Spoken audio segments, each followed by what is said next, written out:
Khatodara police મથકના કેમ્પસમાં વાહનોના ભંગારને હટાવવાની ચાલી રહેલી કામગીરી દરમિયાન 4 વર્ષ જૂનું માનવ કંકાલ મળી આવતા મજૂરો ગભરાઈ ગયા હતા અને પોલીસને જાણ કરતા પોલીસે ત્યાં દોડી જઈ એફએસએલની મદદથી તપાસ શરૂ કરી છે। ખટોદરા પોલીસ સ્ટેશનના કેમ્પસમાંથી હાડપિંજર મળતા પોલીસ દોડતી થઈ ગઈ હતી। રવિવારે બપોરે ખટોદરા પોલીસ સ્ટેશનના કેમ્પસમાં મજૂરો દ્વારા જપ્ત કરાયેલ વાહનોને હટાવી સફાઈ કામગીરી ચાલી રહી હતી। તેવામાં જપ્ત કરાયેલા વાહનોના રિક્ષા અને બાઇકને ક્રેન દ્વારા ખસેડાતા હતા। રિક્ષાઓની વચ્ચે જમીન પરથી એક હાડપિંજર મળ્યું હતું। શરૂઆતમાં તો મજૂરો હાડપિંજર જોઈને ઘબરાઈ ગયા હતા। પછી મજૂરોએ પોલીસને જાણ કરી હતી। પોલીસ સ્ટેશનમાં જ માનવ કંકાલ જોઈને ખુદ પોલીસ પણ ચોંકી ગઈ હતી। વધુમાં પોલીસે જણાવ્યું હતું કે હાડપિંજરમાં ખોપડી અને કમરથી નીચેના ભાગ મળી આવ્યો છે, બાકી છાતીનો ભાગ મળ્યો નથી। ઘટનાને પગલે ઉચ્ચ પોલીસ અધિકારીઓ દોડી ગયા હતા।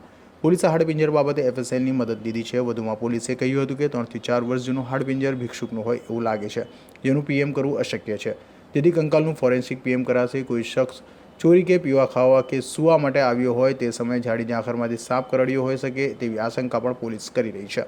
Azhar Qureshi, G24 news.